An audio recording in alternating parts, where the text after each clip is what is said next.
मित्रों प्रणाम। इस समय जो टॉपिक आपके सामने लेकर आया हूं वह है इतिहास का। हमने कौन सा इतिहास पढ़ा? क्या वास्तव में वो इतिहास सही था? नहीं था, क्योंकि हमने जो इतिहास पढ़ा है उसको अंग्रेजों ने लिखा। अंग्रेजों के बाद हमारे मार्क्सवादी जो थे उन्होंने लिखा, जिनको भारतीयता से कोई मतलब नहीं था, जिनको भारत राष्ट्र से कोई मतलब नहीं था। नेहरू सरकार के संरक्षण में उन्होंने भारत का इतिहास लिखा।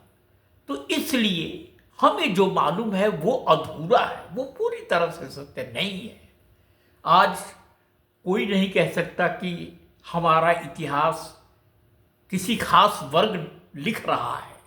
स्वतंत्रता है सबको अपनी बात कहने का, लेकिन पहले ऐसा नहीं था। पहले उन लोगों का वर्चस्व था जो वामपंथी विचारधारा के हुआ करते थे। एक छोटा सा मैं एग्जाम्पल आप लोगों के सामने दे रहा हूं। हम सभी को पढ़ाया गया है कि 1942 की भारत छोड़ो आंदोलन के परिणाम स्वरूप हमें आज़ादी मिली और उसमें महात्मा गांधी तथा कांग्रेस की बहुत बड़ी भूमिका रही। लेकिन यह पूरा सत्य नहीं है। अगर आप इटली की बात पर विश्वास करें, इटली जो उस समय ब्रिटेन के प्रधानमंत्री थे, जिनके जमाने में भारत स्वतंत्र हुआ था, उनसे जब पूछा गया कि आप ये बताइए 1942 का भारत छोड़ो आंदोलन तो बिल्कुल ठंडा पड़ गया था, कमजोर पड़ गया था, फिर ऐसी क्या परिस्थितियां थी आप लोगों के सामने भारत को छोड़ने की? कौन सी मजबूरियां थी? तो इटली ने जवाब दिया था कि देखिए, उस समय ब्रिटिश सरकार को हमारे सैनिकों, हमारे नौसैनिकों पर विश्वास खत्म हो गया था।